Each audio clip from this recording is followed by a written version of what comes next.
Hello friends, स्वागत है आप सभी का आपके अपने YouTube channel your history guide पर। तो फ्रेंड्स, आज के इस वीडियो में हम सभी एसएससी एमटीएस के टॉप 100 जीके क्वेश्चन करने जा रहे हैं। ऐसे क्वेश्चन दोस्तों जो आप सभी के एसएससी एमटीएस के पेपर में पूछे गए हैं, उन सभी पेपरों का एनालिसिस कर दोस्तों मैंने उन क्वेश्चनों को यहाँ पर शामिल किया है जो आपके एग्जाम में बार बार पूछे जा रहे हैं, अक्सर हर शिफ्टों में रिपीट हो रहे हैं। उन्हीं क्वेश्चनों को मैंने यहाँ पर दोस्तों इंक्लूड किया है। इसलिए आप सभी वीडियो को शुरू से लेकर लास्ट तक जरूर देखिएगा।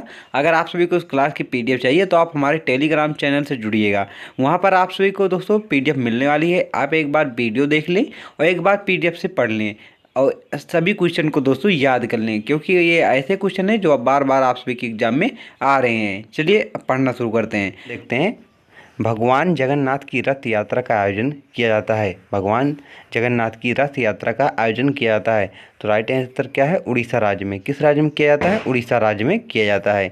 आगे देखते हैं, प्रसिद्ध पुस्तक मालविका अग्नि किसने लिखी? प्रसिद्ध पुस्तक मालविका अग्नि किसने लिखी? तो राइट आंसर क्या है? कालिदास जी ने। किसने? कालिदास ने लिखी है। आगे देखते हैं, the race of my life किसकी आत्मकथा है? The race of my life किसकी आत्मकथा है? राइट आंसर क्या है? मिल्खा सिंह। दोस्तों आज मैं ये नहीं बताऊंगा कि ये क्वेश्चन इंपॉर्टेंट है, क्योंकि दोस्तों सभी ही क्वेश्चन यहाँ पर जो लिए गए हैं सभी इंपॉर्टेंट है। और दोस्तों हर एक क्वेश्चन दोस्तों हर सब्जेक्ट से लिए गए हैं। जैसे आपका स्टैटिक का पोर्शन है, पॉलिटी का क्वेश्चन है, हिस्ट्री का पोर्शन है, दोस्तों ये सभी कवर किए गए हैं। इसलिए आप सभी वीडियो को ध्यानपूर्वक देखिएगा और इसे हो सके तो याद ज़रूर कर लीजिएगा। आपको अगर इसे याद कर लेंगे तो आप सभी के एग्ज़ाम में बहुत ही हेल्पफुल होने वाला है। अगर क्लास की पीडीएफ चाहिए तो आप टेलीग्राम चैनल से जुड़ सकते हैं, वहाँ आप सभी को पीडीएफ मिल जाएगी। वहाँ से लेकर आप एक बार दोबारा पढ़ लीजिएगा। चलिए पढ़ना शुरू करते हैं अब। वल्लभी विश्वविद्यालय कहाँ स्थित है? वल्लभी विश्वविद्यालय कहाँ पर स्थित है? तो राइट आंसर क्या है? गुजरात में। कहाँ पर स्थित है? गुजरात में। संयुक्त बैठक की अध्यक्षता कौन करता है? जब संसद में संयुक्त बैठक बुलाई जाती है तो उसकी अध्यक्षता कौन करता है, ये पूछा जा रहा है। तो लोकसभा अध्यक्ष। और दोस्तों ये संयुक्त अधिवेशन बुलाने का अधिकार किसके प्राप्त है? तो राष्ट्रपति के पास। सोनार का विस्तार क्या है या सोनार का अर्थ क्या था, ये आप सभी से पूछा जा रहा है। तो ध्वनि नेविगेशन और रेंजिंग सोनार का विस्तार रूप होता है। चलिए आगे देखते हैं अब। संयुक्त बैठक बुलाने का या बनाने का अधिकार किसके पास है? तो राइट आंसर क्या है? राष्ट्रपति के पास। किसके पास है? राष्ट्रपति के पास। और किस अनुच्छेद के तहत? अनुच्छेद 108 के तहत लोकसभा और राज्यसभा के दोनों सदस्यों को बुलाकर राष्ट्रपति संयुक्त बैठक बुलाता है, जिसकी अध्यक्षता कौन करता है? लोकसभा अध्यक्ष करता है। आगे देखते हैं, भारतीय संविधान के अंदर 368 अनुच्छेद के तहत संविधान संशोधन किया जाता है। यह प्रावधान किस देश से लिया गया है? तो राइट आंसर क्या है? साउथ अफ्रीका, मतलब दक्षिण अफ्रीका से दोस्तों भारतीय संविधान में जो संविधान संशोधन होता है इसे ग्रहण किया गया है। चलिए आगे देखते हैं, बेंजनामाइन का सामान्य नाम क्या है? तो राइट आंसर क्या है? एनिलीन। क्या है? एनिलीन है। आगे देखते हैं अब, हाल ही में किस देश ने अपनी नई मुद्रा लॉन्च की है? हाल ही में किस देश ने अपनी नई मुद्रा लॉन्च की है? तो राइट आंसर क्या है? तुर्की। किसने लॉन्च की है? तुर्की ने लॉन्च की है। तुर्की ने हाल ही में अपनी नई मुद्रा लॉन्च की है, जिसका नाम तुर्की लीरा है। यह कदम आर्थिक संकट और मुद्रास्फीति को नियंत्रित करने के लिए उठाया गया है, ताकि देश की अर्थव्यवस्था को स्थिर किया जा सके। इसलिए तुर्की ने नई मुद्रा तुर्की लीरा लॉन्च की है। आगे देखते हैं अब, हाल ही में भारत ने किस देश के साथ सैन्य अभ्यास शुरू किया? तो राइट आंसर क्या है? रूस के साथ। और सैन्य अभ्यास का नाम क्या है? इंदिरा सैन्य अभ्यास को अभी दोस्तों रूस और भारत ने शुरू किया है। आगे देखते हैं, किस भारतीय ने हाल ही में नोबेल पुरस्कार जीता? तो राइट आंसर क्या है? नरेंद्र कोहली ने। किसने जीता है? नरेंद्र कोहली ने। नरेंद्र कोहली को साहित्य के क्षेत्र में उनके योगदान के लिए नोबेल पुरस्कार दिया गया है। उनका काम भारतीय सांस्कृतिक और साहित्य को विश्व स्तर पर पहचान दिलाने में महत्वपूर्ण रहा है। आगे देखते हैं, हाल ही में किस भारतीय शहर को वर्ल्ड स्मार्ट सिटी पुरस्कार मिला? तो राइट आंसर क्या है? सूरत। सूरत को हाल ही में अभी दोस्तों वर्ल्ड स्मार्ट सिटी पुरस्कार मिला है। किस लिए मिला है? सूरत को वर्ल्ड स्मार्ट सिटी पुरस्कार मिला है। यह पुरस्कार सूरत की स्मार्ट शहर विकास योजनाओं और सतत विकास के लिए उठाए गए कदमों को मान्यता देता है। आगे देखते हैं, किस शहर को सिलिकॉन वैली कहा जाता है? किस शहर को सिलिकॉन वैली कहा जाता है? तो राइट आंसर क्या है? बेंगलुरु। बेंगलोर को दोस्तों जो है सिलिकॉन वैली कहा जाता है। आखिर क्यों कहा जाता है इसे भी देख लें। बेंगलोर या बेंगलुरु को भारत की सिलिकॉन वैली कहा जाता है क्योंकि यहाँ आईटी उद्योग का बड़ा केंद्र है। यह कई तकनीकी स्टार्टअप्स और वैश्विक कंपनियों का घर है। आगे देखते हैं, भारत के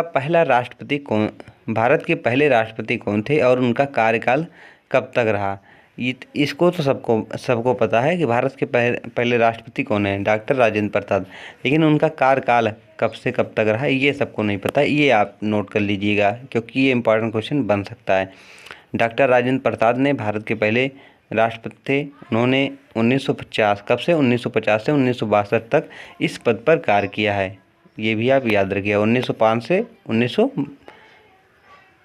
1962 तक। चलिए आगे देखते हैं, क्रिकेट के सबसे पहले विश्व कप का आयोजन कब हुआ था? क्रिकेट के सबसे पहले विश्व कप का आयोजन कब हुआ था? तो राइट आंसर क्या है? 1975 ईस्वी में। कहाँ पर हुआ था? इंग्लैंड में हुआ था। ये भी आप याद रखिएगा। इसमें कितने टीमों ने भाग लिया था? तो 8 टीमों ने। क्रिकेट के पहले विश्व कप का आयोजन इंग्लैंड में कितने टीमों ने भाग लिया? तो 8 टीमों ने। कब हुआ था? 1975। ये 3 क्वेश्चन यहाँ से बन सकते हैं। फिर से बता दें, पीडीएफ प्राप्त करने के लिए आप टेलीग्राम चैनल से जुड़ सकते हैं। भारत की पहली महिला ओलंपिक पदक विजेता कौन है? तो राइट आंसर क्या है? कर्णम मल्लेश्वरी। कौन है? कर्णम मल्लेश्वरी जो है दोस्तों भारत की पहली महिला जो है ओलंपिक विजेता हैं। और यहाँ कहाँ पर जीती थी, किस सन में जीती थी, ये भी आप देख लें। कर्णम मल्लेश्वरी ने 2000 में सिडनी के ओलंपिक्स में वेट लिफ्टिंग में कांस्य पदक जीता। ये भी आप याद रखें। फीफा विश्व कप 2022 का आयोजन कहाँ हुआ था? फीफा विश्व कप 2022 का आयोजन कहाँ पर हुआ था? तो राइट आंसर क्या है?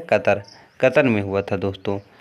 यह पहला विश्व कप था जो मध्य पूर्व में और सर्दियों में आयोजित किया गया। आगे देखते हैं, टेनिस में ग्रैंड स्लैम का क्या अर्थ है? टेनिस में ग्रैंड स्लैम का क्या अर्थ है? तो राइट आंसर क्या है? चार प्रमुख टूर्नामेंट ही दोस्तों ग्रैंड स्लैम कहलाता है। आगे देखते हैं, जीएसटी काउंसिल का गठन कब हुआ था? जीएसटी काउंसिल का गठन कब हुआ था? तो 12 सितंबर 2016 को दोस्तों जीएसटी काउंसिल का गठन किया गया था। जीएसटी काउंसिल की स्थापना की गई ताकि जीएसटी से संबंधित नीतियों को तय किया जा सके, इसलिए जीएसटी काउंसिल का गठन किया गया था। आगे देखते हैं, जीएसटी का उद्देश्य क्या है? आखिर क्यों लाई गई जीएसटी? क्या कारण था जीएसटी लाने का? ये आपसे से पूछा जा रहा है। तो राइट आंसर क्या है? एकीकृत कर प्रणाली स्थापित करने के लिए ही जीएसटी लाया गया। आगे देखते हैं, कौन से नवरात्र के 10वें दिन को दशहरा या विजयदशमी के रूप में मनाया जाता है? तो राइट आंसर क्या है? शरद नवरात्र के 10वें दिन को दोस्तों दशहरा या विजयदशमी के रूप में मनाया जाता है। त्यौहार से भी दोस्तों क्वेश्चन पूछे जा रहे हैं। शरद नवरात्र के 10वें दिन को दशहरा या विजयदशमी के रूप में मनाया जाता है। निम्नलिखित में से कौन सा त्यौहार अमावस्या के दिन आयोजित होता है? तो राइट आंसर क्या है दोस्तों? काली पूजा। क्या होता है दोस्तों? काली पूजा होता है। हिंदू महीने की कार्तिक माह की अमावस्या के दिन काली पूजा की जाती है। आगे देखते हैं, निम्न में से किस त्यौहार में सूर्योदय से चंद्रोदय तक उपवास किया जाता है और चंद्रमा को देखने के बाद ही भोजन किया जाता है? दोस्तों हिंदू के जो त्यौहार हैं यहाँ से भी क्वेश्चन पुटअप हो रहे हैं, आप इसलिए इसे भी आप याद रखिएगा। तो उसका नाम क्या है? करवा चौथ। करवा चौथ में ऐसा किया जाता है। आगे देखते हैं, भारत के अधिकांश शास्त्रीय नृत्य रूपों की उत्पत्ति किससे हुई है? भारत के अधिकांश शास्त्रीय नृत्यों की उत्पत्ति किससे हुई है? तो राइट आंसर क्या है? नाट्यशास्त्र। किससे हुई है? नाट्यशास्त्र से। और इसके रचनाकार कौन है? भरत मुनि। कौन है? भरत मुनि जी ने ही नाट्यशास्त्र को लिखा है। ये भी आप याद रखिएगा। भारत के अधिकतम जो शास्त्रीय नृत्य हैं इसी से उत्पन्न हुए हैं। आगे देखते हैं, संगीत नाटक अकेडमी से अब तक भारत के कितने शास्त्रीय नृत्यों को मान्यता प्राप्त हुई है? तो राइट आंसर क्या है? 8 को ही दोस्तों अभी तक जो है संगीत नाटक अकेडमी से शास्त्रीय नृत्य की मान्यता प्राप्त हुई है। वो 8 कौन कौन है ये भी आप देख लें, यहाँ नीचे दिए गए हैं। संगीत नाटक अकेडमी भारत सरकार द्वारा स्थापित की गई एक नाटक की राष्ट्रीय स्तर की सबसे बड़ी एकेडमी है। संगीत नाटक अकेडमी ने भारत के 8 शास्त्रीय नृत्यों को अब तक मान्यता जो है दी गई है। इनके नाम दोस्तों जो नीचे हैं इसे भी याद कर लीजिए। ये दोस्तों मोस्ट इम्पॉर्टेंट है। यहाँ से यह पूछा जाता है कि जैसे भारतनाट्यम दिया जाएगा और एक तरफ आपको राज्य दे दिया जाएगा और आपसे पूछा जाएगा कि या मिलान कीजिए कौन सा शास्त्रीय नृत्य किस राज्य से संबंधित है, इसलिए आप इसे ज़रूर याद करिएगा। जो भारतनाट्यम है ये किस राज्य का है? तमिलनाडु का है। कथक जो है उत्तर प्रदेश का है। कथकली कहाँ का है? केरल का है। कुचिपुड़ी कहाँ का है? आंध्र प्रदेश का। मणिपुरी कहाँ का है? मणिपुर का है। मोहिनीअट्टम केरल का। उड़ीसी उड़ीसा का। सत्रिया जो है दोस्तों असम का। और एक अभी आप सभी का छूट गया, कौन सा है? मोहिनीअट्टम नहीं दोस्तों, हो गया मोहिनीअट्टम कहाँ का है? केरल का है।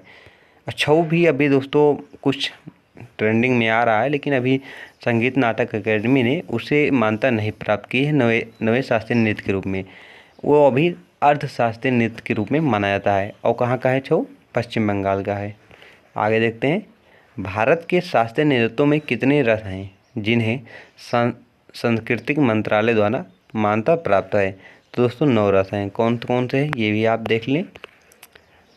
भारत के शास्त्रीय नृत्यों में 9 रस हैं जिन्हें सांस्कृतिक मंत्रालय द्वारा मान्यता प्राप्त है।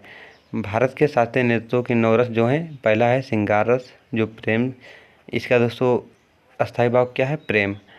हास्य रस, इसका अस्थायी भाव हास्य है। करुण शोक अस्थायी भाव, रौद्र क्रोध है। वीर रस उत्साह, इसका अस्थायी भाव। भयानक भय है, इसका अस्थायी भाव। विविध घृणा है। अद्भुत आश्चर्य, इसका अस्थायी भाव। शांत जो है निर्वेद, इसका अस्थायी भाव।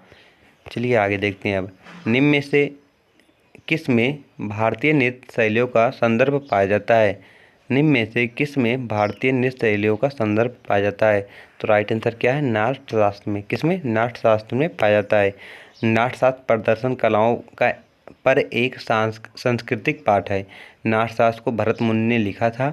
नाट्यशास्त्र में प्रदर्शन कलाओं का वर्णन करने वाले कुल 6000 काव्य छंदों के साथ 36 अध्याय हैं। ये इम्पोर्टेंट है। नाट्यशास्त्र में कुल कितने काव्य हैं? तो 6000 काव्य छंद हैं। कितने अध्याय हैं? 36 अध्याय। इसे भी आप याद रखिएगा।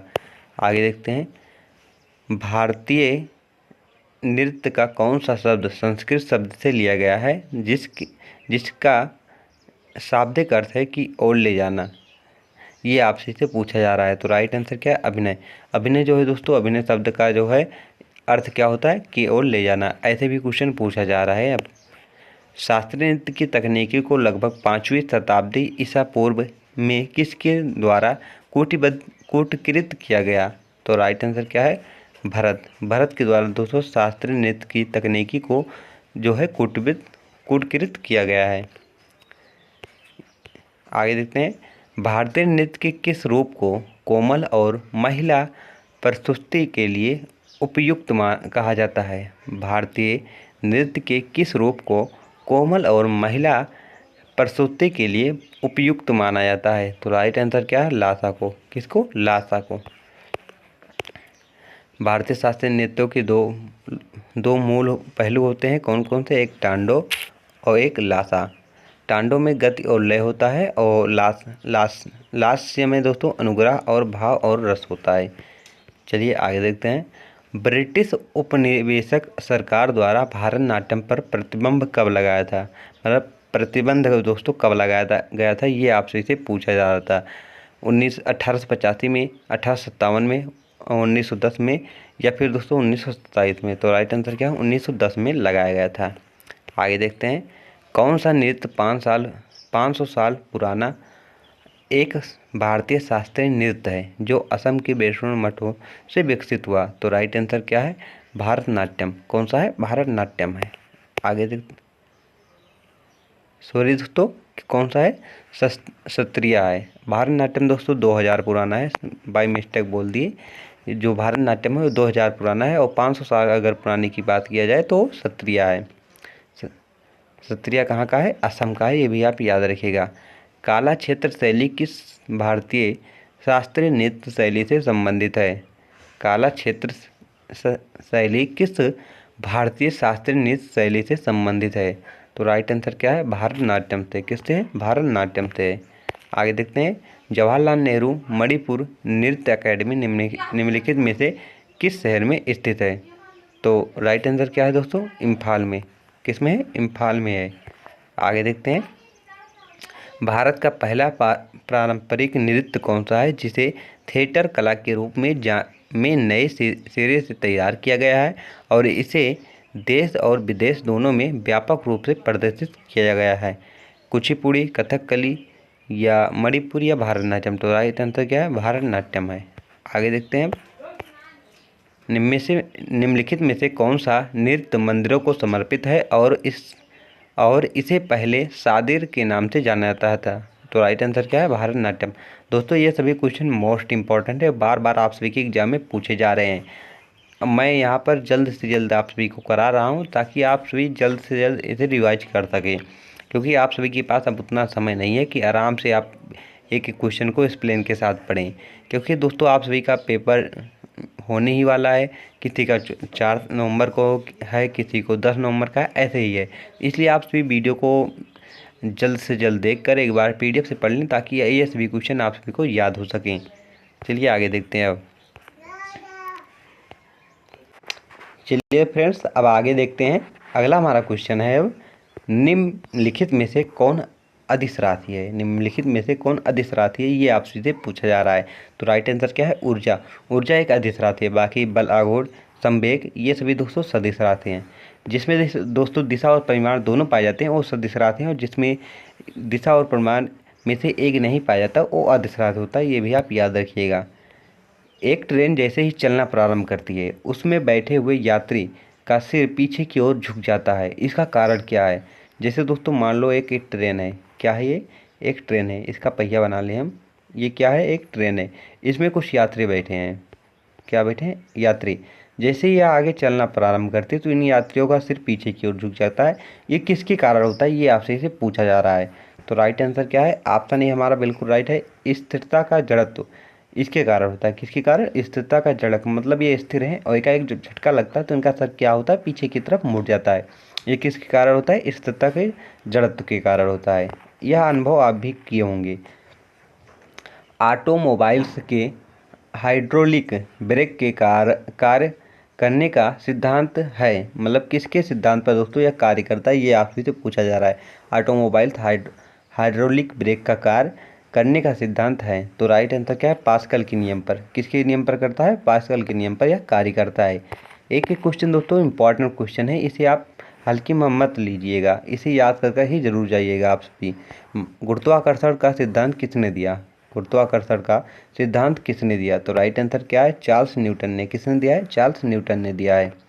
आगे देखते हैं, कौन सा तत्व रेडियो सक्रिय नहीं है? कौन सा तत्व रेडियो सक्रिय नहीं है? तो राइट आंसर क्या है? कैडमिनियम जो है दोस्तों ये रेडियो सक्रिय तत्व नहीं है। बाकी यूरेनियम, थेरियम, रेडियम ये सभी क्या है? रेडियो सक्रिय तत्व हैं। आगे देखते हैं, अब रसायन विज्ञान का विकास सर्वप्रथम किस देश में माना जाता है? रसायन विज्ञान का जो दोस्तों क्या है विकास है, ये सर्वप्रथम किस देश में हुआ था? तो मिस्र में हुआ था। कहाँ पर हुआ था? मिस्र में हुआ था। आगे देखते हैं, निम्न में से कौन एक अधिसराथी है? ये दोस्तों क्वेश्चन फिर से रिपीट हो गया है, इसे आप यहाँ पर स्किप कर दें। दो बार क्वेश्चन आगे हैं।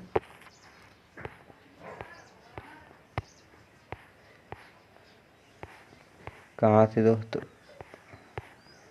एक मिनट रुकिए दोस्तों ताकि आप सभी का, हाँ दोस्तों यहाँ से फिर से कर लें। रसायन विज्ञान का विकास सर्वप्रथम किस देश में माना जाता है? तो राइट आंसर क्या है? मिस्र देश से माना जाता है। आगे देखते हैं, सीमेंट बनाने के लिए किसके मिश्रण को खूब तप्त किया जाता है? सीमेंट बनाने के लिए किसके मिश्रण को खूब तप्त किया जाता है? तो राइट आंसर क्या है? ऑप्शन हमारा भी बिल्कुल राइट है, चूना, पत्थर और मृतिका के दोस्तों खूब तप्त किया जाता है। आगे देखते हैं, यूरिया में नाइट्रोजन किस रूप में पाया जाता है? यूरिया में नाइट्रोजन किस रूप में पाया जाता है? तो एमाइड के रूप में। किसके? एमाइड के रूप में पाया जाता है। सौर सेल को बनाने में किस तत्व का प्रयोग किया जाता है? सौर सेल को बनाने के लिए किस तत्व का प्रयोग किया जाता है? तो राइट आंसर क्या है? सिलिकॉन का। किसका प्रयोग किया जाता है? सिलिकॉन का प्रयोग किया जाता है। टूटी हड्डियों को जोड़ने के लिए निम्नलिखित में से किसका प्रयोग किया जाता है? टूटी हड्डियों को जोड़ने के लिए निम्नलिखित में से किसका प्रयोग किया जाता है? तो प्लास्टर ऑफ पेरिस का। जब आप देखते होंगे किसी का हाथ पैर टूटता है तो डॉक्टर जो है पट्टी के साथ सफ़ेद सफ़ेद उस पर कुछ लगाते हैं चूने की तरह, तो वो क्या होता है? प्लास्टर ऑफ पेरिस होता है। आगे देखते हैं, पेट्रोल की आग बुझाने का उत्तम साधन क्या है? पेट्रोल की आग बुझाने का उत्तम साधन क्या है? तो राइट आंसर क्या है? बालू। बालू दोस्तों जो है, अगर पेट्रोल से आग लगी है तो बालू का प्रयोग करते हैं बुझाने के लिए। अगर वहीं बात कर लें कि दोस्तों बिजली से अगर लगी है तो कार्बन डाइऑक्साइड का प्रयोग करते हैं। जीव विज्ञान शब्द का प्रयोग सर्वप्रथम किसने किया? जीव विज्ञान शब्द का प्रयोग सर्वप्रथम किसने किया था? तो राइट आंसर ऑप्शन डी हमारा बिल्कुल राइट है। लेमार्क और ट्रे ब्रिलियंस जो है दोस्तों, इन्होंने जीव विज्ञान शब्द का सर्वप्रथम प्रयोग किया था। आगे देखते हैं, निम्न में से किस जीव विज्ञानी ने कोशिका नाम दिया? तो राइट आंसर क्या है? Robert Hooke. और रॉबर्ट हुक ने ही दोस्तों मृत कोशिकाओं सर्वप्रथम मृत कोशिका की खोज भी की थी, ये भी आप याद रखिएगा। एलन मस्क किस कंपनी के मुख्य अधिकारी हैं? तो राइट आंसर क्या है? Space x. किसके हैं? स्पेस एक्स के हैं। आगे देखते हैं, अस्थियों का अध्ययन विज्ञान के किस शाखा के अंतर्गत आता है? तो राइट आंसर क्या है? ऑस्टियोलॉजी। किसके अंतर्गत आता है? ऑस्टियोलॉजी के अंतर्गत आता है। अगला हमारा क्वेश्चन है, सारस क्या है? सारस क्या है दोस्तों? एक बहुउद्देशीय विमान है, ये भी आप याद रखिएगा। प्रधानमंत्री नरेंद्र मोदी ने किस स्थान पर भारत की पहली अंडरवाटर मेट्रो ट्रेन का उद्घाटन 6 मार्च 2024 को किया? प्रधानमंत्री नरेंद्र मोदी ने किस स्थान पर भारत की पहली अंडरवाटर मेट्रो ट्रेन का उद्घाटन 6 मार्च 2024 को किया? तो राइट आंसर क्या है दोस्तों? कोची। कहाँ पर किया है? कोची में किया है। पाकिस्तान के नए प्रधानमंत्री के रूप में 4 मार्च 2024 को किसने शपथ ली? तो राइट आंसर क्या है? शाहबाज शरीफ। दोस्तों मैंने यहाँ पर हर सब्जेक्ट से क्वेश्चन लिया है जो आपके सभी के एग्जाम में बार बार पूछे जा रहे हैं, चाहे वो करंट अफेयर हो, चाहे इकोनॉमिक्स हो, चाहे पॉलिटी हो, चाहे स्टैटिक हो, चाहे दोस्तों आप सभी का हिस्ट्री हो, कुछ भी हो दोस्तों, हर पोर्शन से यहाँ पर क्वेश्चन लिए गए हैं। अगर आप सभी ये वीडियो पूरा देख लेते हैं तो आप सभी का दोस्तों मैंने बताया कि 90% जीके जीएस का पोर्शन कवर ही होने वाला है। 10% आप सभी को एक्स्ट्रा मेहनत करनी पड़ेगी लाने के लिए, बाकी 90% इस वीडियो से आप सभी का कवर होने वाला है। आगे देखते हैं, भारत और किस देश की मध्य विशेष बल अभ्यास खंजर 22 जनवरी से 3 फरवरी 2024 तक आयोजित किया गया है? तो राइट आंसर क्या है? किर्गिस्तान और भारत के बीच दोस्तों खंजर अभ्यास होता है, ये भी आप याद रखिएगा। भारत के प्रधानमंत्री को शपथ कौन दिलाता है? भारत के प्रधानमंत्री को शपथ कौन दिलाता है? तो राइट आंसर क्या है दोस्तों? प्रधानमंत्री को अगर शपथ की बात करें तो राष्ट्रपति दिलाता है। कौन दिलाता है? राष्ट्रपति दिलाता है। 74 में दोस्तों इनके मंत्रिमंडल होगा ऐसा बताया गया। 75 में मंत्रिमंडल का हेड कौन होगा? वो प्रधानमंत्री होगा, ये भी आप जानिएगा। आगे देखते हैं, यदि राष्ट्रपति की उनके पद पर रहते हुए मृत्यु हो जाती है या अपने पद से इस्तीफा दे देते हैं तो उनका कार्यकाल कौन देखता है? तो राइट आंसर क्या है? उपराष्ट्रपति। कौन देखता है? उपराष्ट्रपति। लेकिन दोस्तों अगर राष्ट्रपति नहीं है, उनकी मृत्यु हो गई या इस्तीफा दे दिए हैं तो कितने माह के अंदर पुनः चुनाव होता है? 6 माह के अंदर दोबारा चुनाव हो जाता है राष्ट्रपति का। आगे देखते हैं, संविधान सभा के अस्थायी अध्यक्ष कौन थे? संविधान सभा के अस्थायी अध्यक्ष कौन थे? तो डॉक्टर सच्चिदानंद सिन्हा। कब बने थे? 9 दिसंबर 1946 को दोस्तों ये बने थे। और अगर अस्थायी अध्यक्ष की बात कर लें कौन बने थे तो दोस्तों राजेंद्र प्रसाद जो थे अस्थायी अध्यक्ष थे। और अस्थायी अध्यक्ष कौन थे? तो डॉक्टर सच्चिदानंद सिन्हा। और ये कब बने थे? डॉक्टर राजेंद्र प्रसाद जो अस्थायी अध्यक्ष बने थे कब बने थे? 11 दिसंबर को। कब बने थे? 11 दिसंबर को ये अस्थायी अध्यक्ष बन गए थे। आगे देखते हैं, अब गांधी जी ने करो या मरो का नारा किस आंदोलन के द्वारा दिया था? गांधी जी ने करो या मरो का नारा किस आंदोलन के तहत दिया था? तो भारत छोड़ो आंदोलन के तहत दोस्तों इन्होंने यह दिया था। आगे देखते हैं, गांधी जी की माता का क्या नाम है? गांधी जी की माता का क्या नाम था? तो राइट आंसर क्या है? पुतली बाई। गांधी जी की पत्नी का क्या नाम था? कस्तूरबा गांधी। उत्तर प्रदेश की पहली राज्यपाल कौन बनी थी? सरोजिनी नायडू। और कांग्रेस अधिवेशन की पहली महिला अध्यक्ष कौन बनी थी? Annie Besant. चलिए आगे देखते हैं, भारतनाट्यम किस राज्य का लोक नृत्य है? तो राइट आंसर क्या है? तमिलनाडु। किस राज्य का है? तमिलनाडु का है। भारतनाट्यम लोक नृत्य का अन्य नाम क्या है? ये आप सभी का होमवर्क है, आप सभी को इसका आंसर कमेंट बॉक्स में बताना है। भारतनाट्यम लोक नृत्य का अन्य नाम क्या है? इसे आप सभी को कमेंट बॉक्स में बताना है। आगे देखते हैं, सीमेंट बनाने के लिए किसके मिश्रण को खूब तप्त किया जाता है?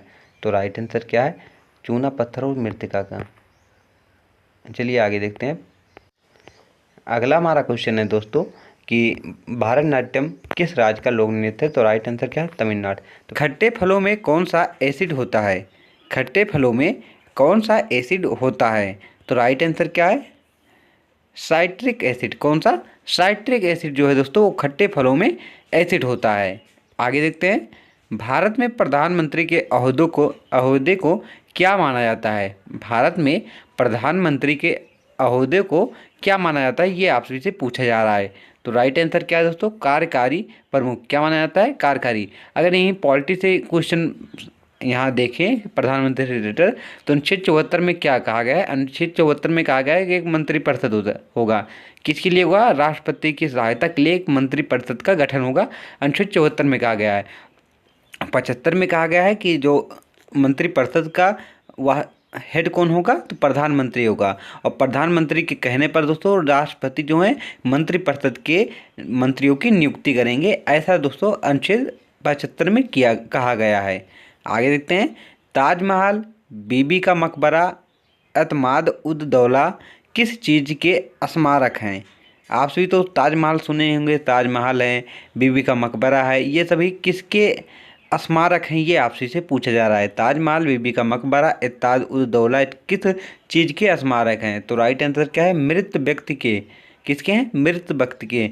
जैसे उदाहरण के तौर पर आप ताजमहल ले लें, तो ताजमहल दोस्तों कब बना था? तो मुमताज़ जो शाहजहाँ की पत्नी थी, वो जब मर गई थी तो उनकी याद में दोस्तों जो शाहजहाँ ने ताजमहल बनवाया था। तो ये सब क्या है? ये मृत व्यक्ति के स्मारक हैं। आगे देखते हैं, अशोक सम्राट अशोक किसका उत्तराधिकारी था? मतलब किस राजा के बाद दोस्तों जो है अशोक राजगद्दी पर बैठा, ऐसा पूछा जा रहा है। तो राइट आंसर क्या है? बिंदुसार। किसके उत्तराधिकारी थे? बिंदुसार के पुत्र थे। और अगर बात करें बिंदुसार किसके उत्तराधिकारी थे? तो चंद्रगुप्त मौर्य के। किसके? चंद्रगुप्त मौर्य। और चंद्रगुप्त ने ही दोस्तों मौर्य वंश की स्थापना की थी, ये भी आप याद रखिएगा। आगे देखते हैं, भारतीय संविधान को पहली बार कब संशोधित किया गया? भारतीय संविधान को पहली बार कब संशोधित किया गया था? तो राइट आंसर क्या है? 1950 को। कब? 1950। और इसमें दोस्तों क्या किया गया था? तो नवीं अनुसूची जोड़ी गई थी। कौन सी? नवीं अनुसूची जोड़ी गई थी, जिसमें दोस्तों क्या बताया गया है? जो भूमि सुधार से संबंधित नियम इसमें लागू किए गए थे। आगे देखते हैं, रोलेट एक्ट को किस वर्ष लागू किया गया था? रोलेट एक्ट को किस वर्ष लागू किया गया था? तो राइट आंसर क्या है? 1919 ईस्वी में। कब? 1919 ईस्वी में रोलेट एक्ट को लागू किया गया था। आगे देखते हैं, महाराणा प्रताप बुलबुल किसे कहते थे? देख सकते हैं क्वेश्चन किस प्रकार आपसे से घुमा घुमा कर पूछ रहा है। इस प्रकार के क्वेश्चन आपसे के एग्जाम में पूछे जा रहे हैं। महाराणा प्रताप बुलबुल किसे कहते थे? तो राइट आंसर क्या है? अपने घोड़े को। किसे कहते थे? अपने घोड़े को बुलबुल कहते थे। आगे देखते हैं, बॉक्सर इनवाइंडर होलीफील्ड को किस नाम से जाना जाता है? बॉक्सर इनवाइंडर होलीफील्ड को किस नाम से जाना जाता है? तो राइट आंसर क्या है? The real deal. किसके नाम से? द रियल डील के नाम से जाना जाता है। सिंधु घाटी सभ्यता का बंदरगाह कहाँ पर था? सिंधु घाटी सभ्यता का बंदरगाह कहाँ पर था? तो राइट आंसर क्या है? लोथल। कहाँ पर था? लोथल में। और लोथल कहाँ पर स्थित है? गुजरात में। यहीं पर दोस्तों गुजरात में धोलावीरा भी पाया गया है, जहाँ पर नालियों की व्यवस्था, लकड़ी की जो नाली बनी थी, ये भी यहीं पर मिला था। और हाथियों के दांत भी मिले थे दोस्तों, यहीं थे। जैन धर्म में महावीर को क्या माना जाता था? जैन धर्म में महावीर को क्या माना जाता था? तो राइट आंसर क्या? वास्तविक संस्थापक। क्या माना जाता है? वास्तविक संस्थापक। अगर बात करें जैन धर्म के संस्थापक किसे कहा जाता है? तो आदिनाथ को। किसे कहा जाता है? आदिनाथ को। लेकिन अगर बात करें वास्तविक संस्थापक जैन धर्म के कौन थे? तो जो थे दोस्तों महावीर स्वामी जी थे। वहीं बात कर लें बौद्ध धर्म के संस्थापक कौन थे? तो गौतम बुद्ध जी थे। आगे देखते हैं, मगध के उत्थान के लिए निम्न में से कौन सा शासक उत्तरदायी है? मगध के उत्थान में निम्न में से कौन सा शासक उत्तरदायी थे? तो राइट आंसर क्या है? बिंबिसार। कौन? बिंबिसार। दोस्तों बिंदुसार अलग है, बिंबिसार अलग है, ये भी आप याद रखिएगा। बिंबिसार वो है दोस्तों जिन्होंने अपने राज्य के विस्तार के लिए युद्ध की नीति न अपनाकर विवाह की नीति अपनाई थी। इन्होंने विवाह कर कर अपने राज्य का विस्तार किया था। आगे देखते हैं, भारत में प्रोफेशनल 2020 क्रिकेट लीग को क्या कहते हैं? भारत में प्रोफेशनल 2020 क्रिकेट लीग को क्या कहते हैं? तो राइट आंसर क्या है? IPL। क्या कहते हैं? IPL कहते हैं। भारत के राष्ट्रपति कौन है? भारत के राष्ट्रपति कौन है? तो द्रौपदी मुर्मू जी हैं। कौन? द्रौपदी मुर्मू जी वर्तमान में भारत के राष्ट्रपति हैं। आगे देखते हैं, सचिन तेंदुलकर को हाल ही में किस खिताब से नवाजा गया? सचिन तेंदुलकर को हाल ही में किस खिताब से नवाजा गया? तो राइट आंसर क्या है? पद्म विभूषण से। किसे? पद्म विभूषण से। आगे देखते हैं, इसरो के हेडक्वार्टर्स कहाँ है? इसरो का हेडक्वार्टर्स कहाँ स्थित है? ये आपसे से पूछा जा रहा है। तो राइट आंसर क्या है? बेंगलुरु में। कहाँ पर स्थित है? बेंगलुरु में स्थित है। और ये इसरो के हेड इसमें कौन है? तो कौन है दोस्तों? इसरो के हेड इसमें कौन है? तो इसका आंसर आप सभी को कमेंट बॉक्स में बताना है कि इसरो के वर्तमान में हेड कौन है। कहाँ पर बताना है? कमेंट बॉक्स में बताना है आप सभी को कि इसरो के वर्तमान में जो है अध्यक्ष कौन है। आगे देखते हैं, संसद में कौन से 2 हाउसेस हैं? संसद में कौन से 2 हाउसेस हैं? तो राइट आंसर क्या है? एक लोकसभा और एक राज्यसभा। अगर दोस्तों आप सभी को इसका अनुच्छेद याद करने में कठिनाई होती है तो आप सभी एक ट्रिक याद कर लें, सरला। क्या दोस्तों? सरला आप याद कर लें, आसानी से हो जाएगा। साथ से दोस्तों क्या हो जाएगा? संसद। संसद का वर्णन किस में है? अनुच्छेद 69 में, 79 में। किस में है? 79 में। रा से हो जाएगा राज्यसभा। राज्यसभा का वर्णन किस में है? अनुच्छेद 80 में। और ला से क्या हो जाएगा दोस्तों? लोकसभा। इसका वर्णन अनुच्छेद किस में है? 81 में। अनुच्छेद 79 में संसद का वर्णन किया गया है। अनुच्छेद दोस्तों 80 में राज्यसभा का वर्णन किया गया है। अनुच्छेद 81 में लोकसभा का वर्णन किया गया है। और राज्यसभा को दोस्तों राज्यसभा को अस्थायी सभा भी कहते हैं, ये भी आप याद रखिएगा। भारत का सबसे छोटा राज्य कौन सा है? भारत का सबसे छोटा राज्य कौन सा है? तो गोवा। कौन सा है? गोवा। अगर बात कर लें कि भारत का सबसे बड़ा राज्य जनसंख्या की दृष्टि से कौन है? तो उत्तर प्रदेश है। और बात करें भारत का सबसे बड़ा राज्य अगर क्षेत्रफल की दृष्टि से कौन है? तो राजस्थान है। कौन सा है? राजस्थान है। आगे देखते हैं, रामायण के लेखक कौन थे? रामायण के लेखक कौन थे? तो राइट आंसर क्या है? वाल्मीकि जी। कौन थे? वाल्मीकि जी थे। भारत में ब्लू सिटी के नाम से किस शहर को जाना जाता है? भारत में ब्लू सिटी के नाम से किस शहर को जाना जाता है? तो जोधपुर को। किसे? जोधपुर को जाना जाता है। भारत में कौन सी नोट इशू सिस्टम फॉलो की जाती है? भारत में कौन सी नोट इशू सिस्टम फॉलो की जाती है? तो राइट आंसर क्या है? Minimum reserve system. क्या फॉलो की जाती है? मिनिमम रिजर्व सिस्टम जो है दोस्तों सिस्टम फॉलो किया जाता है। आगे देखते हैं, भारतीय संविधान में कितनी भाषाएं हैं? भारतीय संविधान में कितनी भाषाएं हैं? तो राइट आंसर क्या है? 22 भाषाएं। कितनी है? 22 भाषाएं। और अगर बात कर लें भाषाओं का वर्णन किस अनुसूची में किया गया है? तो अनुसूची 8 में किया गया है। पहले अनुसूची 8 में दोस्तों कितनी थी? 14 भाषाएं थी, लेकिन वर्तमान में कितनी हो गई हैं? तो 22 भाषाएं हो गई हैं। अगर बात कर लें कि इसमें 15वीं भाषा जो सिंधी है वो कब जोड़ी गई दोस्तों? तो सिंधी जो है दोस्तों वो कब जोड़ी गई थी? 71वें संविधान संशोधन के द्वारा। किसमें? 21वें संविधान संशोधन के द्वारा जो है सिंधी भाषा को जोड़ा गया था। आगे देखते हैं, भारत के किस राज्य की आबादी सबसे ज़्यादा है? भारत की किस राज्य की आबादी सबसे ज़्यादा है? तो राइट आंसर क्या है? अरुणाचल प्रदेश। अरुणाचल प्रदेश की दोस्तों आबादी जो है सबसे ज़्यादा है। आगे देखते हैं, मिल्खा सिंह को क्या कहा जाता है? मिल्खा सिंह को क्या कहा जाता है? तो राइट आंसर क्या है? फ्लाइंग सिख ऑफ इंडिया कहा जाता है। क्या? Flying Sikh of India Milkha Singh को कहा जाता है। और मिल्खा सिंह की दोस्तों एक आत्मकथा है जो मोस्ट इंपॉर्टेंट है, आप सभी के एग्जाम में बार बार पूछी जाती है, the race of my life. The race of my life. इनकी दोस्तों जो है आत्मकथा है, ये बार बार पूछी जाती है कि यह किसकी आत्मकथा है? तो the race of my life Milkha Singh ji की आत्मकथा है। आगे देखते हैं, भारत का सबसे बड़ा राज्य कौन सा है? तो ये क्षेत्रफल के हिसाब से पूछा जा रहा है, राजस्थान है। आगे देखते हैं, भारत में कितने राज्य और कितनी यूनियन या फिर दोस्तों सिंपल इसे याद कर लें, भारत में कितने राज्य और केंद्र शासित प्रदेश हैं, ये आपसे से पूछा जा रहा है। तो दोस्तों यहाँ पर गलत टाइपिंग एरर हो गया है। वर्तमान में भारत में 28 राज्य हैं और 8 केंद्र शासित प्रदेश हैं। कितने हैं? वर्तमान में भारत में 28 राज्य और 8 केंद्र शासित प्रदेश हैं। आगे देखते हैं, भारत के 14वें प्रधानमंत्री कौन बने हैं? तो राइट आंसर क्या है? 14वें दोस्तों थे और 15वें भी हो गए हैं। कौन बने हैं? नरेंद्र मोदी जी हैं। आगे देखते हैं, गुप्त काल में कौन सी गुफाएं निर्मित की गई थी? तो राइट आंसर क्या है? अजंता गुफाएं। कौन सी? अजंता गुफाएं। 7 अजूबों में से कौन सा अजूबा आगरा में स्थित है? तो राइट आंसर क्या है? ताजमहल। ताजमहल जो है दोस्तों आगरा में स्थित है, ये भी आप याद रखिएगा। सह्याद्री को और किस नाम से जाना जाता है? तो राइट आंसर क्या है दोस्तों? The western Ghats. किसके नाम से? द वेस्टर्न घाट के नाम से जाना जाता है।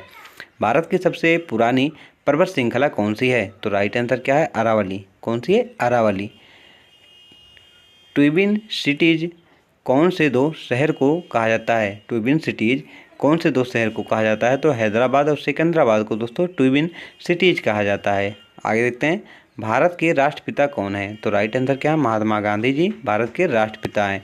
अगर बात कर लें महात्मा गांधी जी को महात्मा की उपाधि किसने दी थी? तो रविन्द्रनाथ टैगोर जी ने दी थी। हमारा राष्ट्रगान किसने लिखा? रविन्द्रनाथ टैगोर जी ने लिखा है, ये भी आप याद रखिएगा। और बांग्लादेश का राष्ट्रगान किसने लिखा है? तब भी राइट आंसर क्या होगा? रविन्द्रनाथ टैगोर जी ने। Father of the Indian constitution किसे कहा जाता है? तो राइट आंसर क्या है?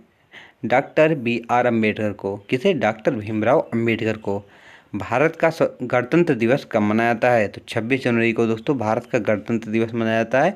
वहीं बात कर लें 15 अगस्त को भारत का कौन सा दिवस मनाया जाता है? तो स्वतंत्रता दिवस मनाया जाता है। आंध्र प्रदेश का लोक नृत्य कौन सा है? तो आंध्र प्रदेश का लोक नृत्य कौन सा है? कुचिपुड़ी। अगर बात कर लें दोस्तों शास्त्रीय नृत्य की संख्या कितनी है? तो 8 है। कौन सी कितनी है? 8 है। वहीं बात कर लें कि आंध्र प्रदेश का कौन सा शास्त्रीय नृत्य है? कुचिपुड़ी है। बिहार और अगर उत्तर प्रदेश का शास्त्रीय नृत्य कौन सा पूछा जाए तो कथक है। अगर पूछा जाए केरल का शास्त्रीय नृत्य तो मोहिनीअट्टम और दोस्तों क्या है? मोहिनीअट्टम है और कथकली है। इसे आप याद रखिएगा। भारत के गृह मंत्री कौन है? तो अमित शाह हैं। भारत के वित्त मंत्री कौन है? निर्मला सीतारमण जी हैं। भारत के RBI के गवर्नर कौन है? तो राइट आंसर क्या है? शक्तिकांत दास जी। शक्तिकांत दास। किस देश ने प्रबुद्ध भारत पत्रिका शुरू की? तो राइट आंसर क्या है? स्वामी विवेकानंद ने। किस भारतीय ने प्रबुद्ध भारत पत्रिका शुरू की? तो राइट आंसर क्या है? स्वामी विवेकानंद जी ने। आगे देखते हैं, भारत के शिक्षा मंत्री कौन है? धर्मेंद्र प्रधान जी हैं। भारत के रक्षा मंत्री कौन है? राजनाथ सिंह जी हैं। आगे देखते हैं, महाराष्ट्र के मुख्यमंत्री कौन है? एकनाथ शिंदे जी हैं। तमिलनाडु के मुख्यमंत्री कौन है? दोस्तों ये चेंज हो गए हैं, आप सभी को इसे करंट अफेयर में पढ़ लीजिएगा। यहाँ हम एक वीडियो अपलोड किए हैं जिसमें सभी राज्यपाल और गवर्नर के बारे में बताया गया है। आगे देखते हैं, दुनिया में 2020 से कौन सी वैश्विक महामारी आई थी? दुनिया में 2020 में कौन सी वैश्विक महामारी आई थी? तो राइट आंसर क्या है? कोरोना वायरस, जिसे कोविड-19 भी कहते थे, ये भी आप याद रखिएगा। ये 2020 में ही आया था। यहाँ से क्वेश्चन बन सकता है। फेसबुक के संस्थापक कौन है? फेसबुक के संस्थापक कौन है? तो मार्क जुकरबर्ग जो हैं दोस्तों वो फेसबुक के संस्थापक हैं। आगे देखते हैं, भारत में पहला फ़ोन कब लॉन्च किया गया था? भारत में पहला फ़ोन कब लॉन्च किया गया था? तो राइट आंसर क्या? 1995 को। कब? 1995 को। आगे देखते हैं, लेवरेज ईडू के संस्थापक कौन है? तो राइट आंसर क्या है? अक्षय चतुर्वेदी। कौन? अक्षय चतुर्वेदी। CA का फुल फॉर्म क्या होता है? CA का फुल फॉर्म क्या होता है, ये आपसे से पूछा जा रहा है। तो राइट आंसर क्या है? Chartered accountant. क्या? चार्टर्ड अकाउंटेंट जो है CA का फुल फॉर्म होता है। आगे देखते हैं, भारत में लाइसेंस प्राप्त करने की आयु कितनी है? भारत में लाइसेंस प्राप्त करने की आयु कितनी है? तो 18 वर्ष है। कितनी? 18 वर्ष। आगे देखते हैं, वह प्राचीन नाम क्या है जिससे पटना नगर को जाना जाता था? वह प्राचीन नाम क्या है जिससे जो है दोस्तों पटना नाम जाना जाता है? तो राइट आंसर क्या है? पाटलिपुत्र। और अगर बात करें पाटलिपुत्र की स्थापना किसने की थी? तो उदयन ने की थी। किसने? उदयन ने की थी। आगे देखते हैं, 1930 की प्रसिद्ध नमक यात्रा सत्याग्रह यात्रा का नाम क्या था? 1930 में जो दोस्तों नमक यात्रा सत्याग्रह आंदोलन चलाया गया था उसका नाम क्या था, ये आपसे इसे पूछा जा रहा है। तो राइट आंसर क्या होगा? डांडी यात्रा। कौन सा? डांडी यात्रा। किसे सीमांत गांधी कहा जाता है? इंपॉर्टेंट क्वेश्चन है। किसे सीमांत गांधी कहा जाता है? तो अब्दुल गफ्फार खां को। किसे? अब्दुल गफ्फार खां को दोस्तों सीमांत गांधी के नाम से जाना जाता है। वंदे मातरम गीत के लेखक कौन है? तो राइट आंसर क्या है? बंकिम चंद्र चट्टोपाध्याय जो हैं दोस्तों वंदे मातरम गीत के लेखक हैं। कौन सा भारतीय स्वतंत्र भारत का पहला गवर्नर जनरल था? तो राइट आंसर क्या है? राजगोपालचारी जो हैं दोस्तों ये भारतीय थे जो स्वतंत्र भारत के प्रथम गवर्नर जनरल बने थे। आगे देखते हैं। सर्वप्रथम किसने कहा कि स्वतंत्रता मेरा जन्मसिद्ध अधिकार है? तो बाल गंगाधर तिलक ने। किसने? बाल गंगाधर तिलक ने। मोहनजोदड़ो को किस एक नाम से भी जाना जाता है? तो राइट आंसर क्या है? माउंट ऑफ डेथ दोस्तों जो है मोहनजोदड़ो का एक अन्य नाम है। इसे दोस्तों मृतकों का टीला भी कहते हैं, ये भी आप याद रखिएगा। शाहनामा किसकी कृत है? शाहनामा किसकी कृत है? तो फिरदौस की। किसकी है? फिरदौस की है। फतेहपुर सीकरी के स्थापना का श्रेय किसे जाता है? फतेहपुर सीकरी की स्थापना का श्रेय किसे जाता है? तो अकबर को जाता है। किसको? अकबर को जाता है। राज्यसभा को अस्थायी सदन क्यों कहा जाता है? ये आपसे से पूछा जा रहा है। तो इसे कभी भंग नहीं किया जा सकता है, इसलिए इसे अस्थायी सदन कहा जाता है। आगे देखते हैं। संविधान में संशोधन नहीं कैसे, यहाँ पर पूछा जा रहा है संविधान में संशोधन कैसे किए जा सकते हैं? संविधान में संशोधन कैसा किया जाता है? जनमत संग्रह से। किससे? जनमत संग्रह से किया जाता है। आगे देखते हैं। भारत में कब पहली बार राष्ट्रीय आपातकाल घोषणा की गई थी? भारत में कब पहली बार राष्ट्रीय आपात की घोषणा की गई थी? तो 1962 में। कब? 1962 ईस्वी में की गई थी। आगे देखते हैं। भारत के संविधान को कब अंगीकृत किया गया था? भारत के संविधान को कब अंगीकृत किया गया था? तो 26 नवंबर 1950 को अंगीकृत किया गया था या फिर पारित किया गया था। अगर बात करें लागू कब किया गया था तो 26 जनवरी 1950 को जो है भारतीय संविधान को लागू किया गया था, ये भी आप याद रखिएगा। यहाँ पर आप सभी का ये होमवर्क है, आप सभी को इसका आंसर जो है कमेंट बॉक्स में बताना है। इजी क्वेश्चन है, आप सभी को आंसर इसका जरूर ही बताना है। क्या है? हमने विश्व के किस राष्ट्र के संविधान से अपने मूल अधिकारों की संकल्पना ग्रहण की है? यहाँ क्वेश्चन पूछने का मतलब ये है कि भारतीय संविधान में जो मूल अधिकार हैं या मौलिक अधिकार हैं उसे किस देश से लिया गया है, ये आप सभी से पूछा जा रहा है। आप सभी को इसका आंसर कमेंट बॉक्स में बताना है। और जिनका भी एग्ज़ाम दोस्तों 5 नवंबर से लेकर 14 नवंबर के बीच में है उनके लिए वीडियो मोस्ट इम्पॉर्टेंट होने वाली है। एक बार या 2 बार वीडियो ज़रूर देख लें ताकि आप सभी को हर एक क्वेश्चन याद हो जाए। और अगर आप सभी को क्लास की PDF चाहिए तो आप हमारे टेलीग्राम चैनल से जुड़ सकते हैं। और आप सभी का एग्ज़ाम कब है और आप सभी को जीके जीएस के किस पोर्शन में दिक्कत हो रही है वो भी बताएं ताकि हम वो वीडियो लाकर आप सभी का वो पोर्शन मजबूत कर सकें, ताकि आप सभी का एक भी क्वेश्चन आप सभी के एग्ज़ाम में ना छूटने पाए। तो अगर वीडियो पसंद आ रहा है तो चैनल को सब्सक्राइब करें, वीडियो को लाइक करें एवं फ्रेंड्स के पास शेयर करना ना भूलें ताकि आपका अपना ये चैनल और आगे ग्रो कर सके। Thank for watching this video.